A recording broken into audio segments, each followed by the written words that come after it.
રાધે રાધે, જય સિયારામ. આપણે તટિયા સ્થાનના મહંત ભગવાન દાસજીનું ચરિત્ર ચાલે છે. આ ભગવાન દાસજીના ચરિત્રમાં આગળ વધીએ તો એ તટિયા સ્થાનના મહંત બની ગયા ભગવાન દાસ બાબાજી. અને પછી ઈર્ષાના કારણે કોઈ શિષ્યએ ભગવાન દાસને સંખ્યા એટલે કઈક ઝેર જેવું થતું હશે એ ખવડાવી દીધું. એમ તો બધાને ખબર પડી ગઈ કે ગુરુજીને કોઈએ સંખ્યા ખવડાવી દીધો છે. એ ખબર પડી ગઈ ને એટલે એને ઘી પીવડાવવામાં આવ્યું ભગવાન દાસજીને. ઘી પીવડાવ્યું એટલે ભગવાન દાસજી હાજા થઈ ગયા પણ એને ખબર હતી કે કોણે સંખ્યા ખવડાવ્યું છે તોય સજા આપી નહીં. વાહ જી વાહ. આ છે સંતની ઉદારતા. કે સંતને ખબર છે કે અપરાધી કોણ વ્યક્તિ છે, છતાં પણ સંત કોઈને સજા આપતા નથી. આ જ છે સંતની મોટામાં મોટી ઉદારતા. આવી વસ્તુ છે. પછી એક વ્યક્તિએ થોડાક મહિના પછી પાછળથી પ્રસાદમાં ઝેર નાખી અને ભગવાન દાસને ખવડાવી દીધું. મેં કીધું ને આશ્રમના મહંત બનવું એ સારું નથી. એમાંય કેટલાય પ્રપંચ હોય, કેટલાય કાવા દાવા હોય અને બીજા લોકો ગાદી પચાવવા માટે ગુરુને પણ મારવાની કોશિશ કરે છે. એટલે મનુષ્ય ખરેખર ચૂપકે પ્રભુનું ભજન કરવું જોઈએ. આ આગળ આવવામાં જાજી મજા નથી. બિલકુલ. આ તો મહાપુરુષ હતા. ખેર એટલે મહાપુરુષ હોવાથી બચી પણ ગયા અને ઘણા કાર્ય કર્યા, પણ સાધારણ વ્યક્તિઓ તો મારી ટારી નાખ્યા હોય કીધું ના, અને મારે ટારીને ક્યાંય નાખી દીધા હોય અને બીજો વ્યક્તિ મહંત બની ગયો હોય.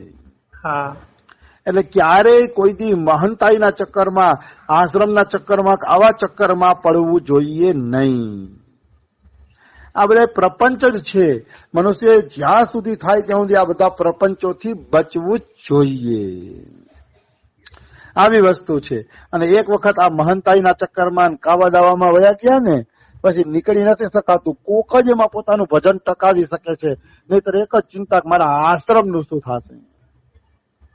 એક જ ચિંતા રહે છે ને એ ચિંતામાં એનું ભજન નષ્ટ થઈ જાય છે. અને ભગવાન ભૂલાવા એ મોટામાં મોટી સજા છે. આ સંસારની મોટા મોટી સજા કઈ? તો કે તમે ભગવાનને ભૂલીને પ્રપંચમાં મન લગાડો. એ આ સંસારની મોટામાં મોટી સજા છે. એવી વાત છે. એટલે મનુષ્યએ ક્યારેય આવા આશ્રમના પ્રપંચમાં પડવું જોઈએ નહીં. તો એક વ્યક્તિએ ભગવાન દાસને ઝેર ખવડાવી દીધું. હવે ભગવાન દાસને ખબર પડી ગઈ હતી કે આમાં ઝેર નાખ્યું છે, પણ એ ઝેરના પ્રસાદનો ભગવાનને ભોગ લાગી ગયો હતો. ભોગ લાગી ગયો હતો એટલે ખબર હોવા છતાંય ભગવાન દાસ પેલી રસોઈ જમી ગયા. શું કામ જમી ગયા? તો કે હવે ભગવાનને ભોગ લાગી ગયો છે ઝેર વાળો, હવે પ્રસાદ કહેવાય, હવે ઝેર હોય તો ખાવું પડે. કારણ કે ભગવાનને ભોગ લાગી ગયો હતો. એટલે ઓલો વ્યક્તિ જે હતો ને જેને ઝેર નાખ્યું હતું એના મનમાં ડર તો હતો જ, કારણ કે પોતાનું પાપ મનુષ્યને જરૂર ડરાવે છે. બીજું કોઈ ડરાવે કે ન ડરાવે, પણ પોતાનું જ પાપ છે એ મનુષ્યને છે એ ડરાવતું હોય છે. આવી વસ્તુ છે. એટલે એનું જ પાપ એને ડરાવતું હતું. એટલે એ ભાઈગો તટિયા સ્થાનની બહાર વયો ગયો. તો તટિયા સ્થાનની બહાર ગયો ને તો અહીંયા મૂર્છિત થઈ ગયો અપરાધના કારણે. એને ઝેર આપ્યું હતું. એ ઝેર આપવાના અપરાધના કારણે એ બારે જઈને મૂર્છિત થઈ ગયો. મૂર્છિત થઈ ગયો ને તોય ભગવાન દાસ બાબાને દયા આવી. ભગવાન દાસ બાબાએ એવું કીધું કે એને રાધા નામ સંભળાવો, એ ઝડપથી હારો થઈ જશે. તમે એને રાધા નામ સંભળાવો એવું કીધું એને. અને સાચું કાજ એને રાધા નામ સંભળાવવામાં આવ્યું. અને રાધા નામ સાંભળીને એની જે ચેતના હતી એ ચેતના છે એ પાછી આવી ગઈ. તો સંતની આવી કરુણા હોય છે, જેને ઝેર આપ્યું એને જ રાધા નામ સંભળાવીને એનો બચાવ કર્યો. આવી વસ્તુ છે. આ છે એક ચેતના. હા, મતલબ મહાપુરુષોમાં છે ને બદલો લેવાની ભાવના નથી હોતી. બહુ કોઈ અપરાધ મોટો કરે ને તોય બદલો લેતા નથી. મહાપુરુષની એક આ લીલા છે. આવી વસ્તુ છે. પછી નામ નિષ્ઠાનો એક પ્રસંગ છે કે એની નામ નિષ્ઠા કેવી હતી. હા, તટિયા સ્થાનમાં એક સંત આવ્યા અને ભગવાન દાસ સાથે એને સત્સંગ કર્યો. હા, હવે સત્સંગ કરતા કરતા રાત્રિના 8 વાગી ગયા. હા, 8 વાગી ગયા ને પછી આ સંતે કીધું કે મહારાજ હવે હું જાઉં, રાત્રિના 8 વાગી ગયા છે, આપણે કાલે મળીએ. તો કે ઠીક છે, તમારે કામ હોય તો તમે જાઓ. એટલે પેલા સંત સત્સંગ કરી અને તટિયા સ્થાનની બહાર નીકળ્યા તો સાપ એના પગમાં વીંટળાઈ ગયો. હા, સાપ પગમાં વીંટળાઈ ગયો એટલે એ જોરથી બોલે છે, સાપ સાપ પગમાં વીંટળાઈ ગયો સાપ. તો બાબાએ શું કીધું, અંદરથી કીધું, રાધે રાધે રાધે રાધે રાધે રાધે બોલો, હમણાં સાપ ગયો જશે, રાધે રાધે બોલો. હા, બોલાય રાધે રાધે કર્યું ને તો આસ્તેકથી સાપ એનો પગ છોડીને વયો ગયો. વાહ રે વાહ. મતલબ આ છે એની રાધા નામની નિષ્ઠા, કે મનુષ્ય જો રાધા રાધા નામ પણ સાચી રીતે રટી લે ને તો વાંધો આવતો નથી. હા, ગમે એવું સંકટ આવે, ગમે એવી મુસીબત આવે, જીવ જો એની અંદર ભગવાનના નામનું ઉચ્ચારણ કરી લે તો વાંધો આવતો નથી. નિશ્ચિત વાંધો નથી આવતો. એમાં કોઈ એટલે કોઈ શંકા નથી. આવી વસ્તુ છે. એટલે રાધા નામ મનુષ્ય માટે મોટામાં મોટી ઔષધિ છે, મોટામાં મોટી દવા છે, એમ કેવું હોય તો પણ આપણે કહી શકીએ. આવી વસ્તુ છે. એવી વસ્તુ છે. પછી એક વખત ભગવાનદાસ બાબાજી એકાંતમાં ભજન કરતા હોય છે. હા, આમ પણ જે સંતને ભગવાન મેળવવા હોય ને એનું જીવન એકાંતિક હોવું જોઈએ. બિલકુલ. જાજા માણસોની ખટખટ નહીં, જાજા માણસોની અવર જવર નહીં, કઈ નહીં, એકાંતિક જીવન હોવું જોઈએ. જેને ભજન કરવું છે એને એકાંતનું સેવન કરવું અનિવાર્ય છે. અમારા બાબા એમ કહે, સ્વાર્થી નહીં વો પરમાર્થી નહીં. હા, સ્વાર્થી બનો. સ્વાર્થી એટલે ઓલો સંસાર વાળો સ્વાર્થ નહીં, પણ આપણા સમયની બચતનો સ્વાર્થ, કે હું ગમે એમ કરીને મારો સમય બચાવી લઉં અને એ સમય હું પ્રભુના ભજનમાં લગાડી દઉં. બિલકુલ. એ પ્રકારનો સ્વાર્થ તો આપણી અંદર હોવો જોઈએ જ.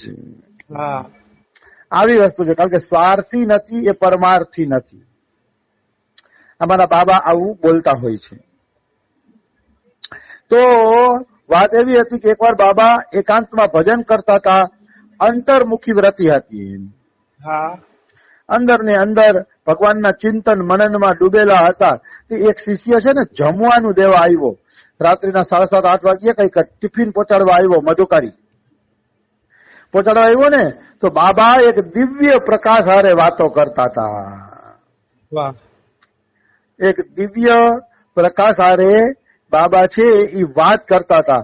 એટલે ત્યારે તો કઈ બોલ્યા નહીં ઓલા સેવક, ટિફિન દઈને વયા ગયા. પણ પછી બીજે દિવસે પૂછ્યું, બાબા તમે એક દિવ્ય પ્રકાશ હારે વાત કરતા હતા, એ શું વાત કરતા હતા એમ? હા, તો બાબા હસે છે પણ કઈ જવાબ દેતા નથી. એને શું કેવું કે હું કોની હારે શું વાતો કરતો હતો. અને કે તો એ વ્યક્તિ સમજી પણ શકે નહીં. હા, સંતોના હૃદયના અંતર્ગત ભાવને સાધારણ બહારનો મનુષ્ય ક્યાંથી સમજી શકે? બિલકુલ. એટલે સંતોના અંતર્ગત ભાવની અંદર કઈ ટીકા ટિપ્પણી કરવી કે આમ થતું હશે ને આમ થતું હશે, બધું ગલત છે. હા, એ તો કેવલ જેના હૃદય ઉપર જે ભાવ અસર કરે છે એને જ ખબર હોય છે કે હું કયા ભાવના કારણે કેવી લીલા કરું છું.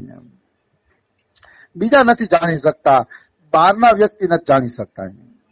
હા, એવી વાત છે. એટલે અંતર્મુખી વ્યક્તિમાં આ ભગવાન સાથે કઈક કઈક વાતો પણ કરતા એવું પણ જોવા મળતું. કે અંદર ને અંદર એ ઈશ્વર સાથે વાતો કરતા, પણ શું વાતો કરતા ના એની તો બધી સંતોનું પર્સનલ હોય એટલે એ બતાવતા નથી. એવી વસ્તુ છે. હવે એક વખત બાબા પોતાની કુટિયાની અંદર લીલા ચિંતન કરતા હતા. પોતાની કુટિયાની અંદર લીલા ચિંતન કરતા હતા અને શિષ્યો બધા બારે બેઠા હતા બાબાનું ધ્યાન રાખીને કે બાબાને કોઈ સેવાની જરૂર પડે તો આપણે સેવા કરીએ. આમે તટીય સ્થાન તો આજે એકાંતિક સ્થાન છે. તો બાબા એકાંતિક ચિંતનમાં લીન હતા. ત્યાં શિષ્યોએ જોયું કે બાબાના રૂમની અંદરથી પાણીના ખડખડનો અવાજ આવે છે. ખડખડ ખડખડ આપણે પાણીમાં કોઈ ધબાકો મારે તો કેવો અવાજ આવે, એવો અવાજ આવતો હતો. શિષ્યો કે બાબાના કુટિયામાંથી આવો પાણીનો અવાજ કેમ આવે છે, જરાક જુઓ તો. સહેજ દરવાજો ખોલીને જોયું ને તો કુટિયાનું તરિયું પાણી પાણી વાળું ભીનું થઈ ગયું હતું અને બાબાના આખા કપડામાંથી પાણી ટપક ટપક ટપક ટપકતું હતું. પાણી ટપકતું હતું બાબાના કપડામાંથી. અને આ બધાએ દર્શન કર્યા બાબાના ભીના કપડાના. એટલે તરત જ એક સેવક બોલે છે કે બાબા બાબા બાબા, આ તમારા કપડા ક્યાંથી પાણી વાળા ભરાઈ ગયા છે? અને અંદર તો કોઈ પાણી આપ્યું નથી, તમારી કુટિયામાં તો પાણીનો ગોરો પણ નથી, તો આ પાણી વાળું ક્યાંથી ભરાઈ ગયું? એટલે એના અંતરંગ શિષ્ય હતા ને એટલે વાત કરી ને બીજાને ન કરાય આવી વાતો. આપણા અંતરંગ હોય, આપણા હૃદયના શિષ્ય હોય, હૃદયના પ્યારા હોય તો આવી વાત થાય, નકર ન થાય. બિલકુલ. એટલે અંતરંગ વાત કરી કે હું શ્રીજી સાથે, રાધારાણી સાથે અને સખીઓ સાથે યમુનાજીમાં સ્નાન કરવા ગઈ હતી. એ ગોલોક ધામમાં સ્નાન કરવા ગયા અને ગોલોક ધામની સ્નાનની લીલા અહીંયા પ્રત્યક્ષ પ્રગટ થઈ ગઈ પૃથ્વી ઉપર. આને કહેવાય ચિંતનની તાકાત. બિલકુલ. જે મનુષ્યના ચિંતનમાં શક્તિ હશે ને એ જેવું ચિંતન કરશે ને એવું એ પ્રગટ કરી દેશે. જરૂરથી એ એવું પ્રગટ કરી જ દેશે. આ છે ચિંતનની શક્તિ. મનુષ્ય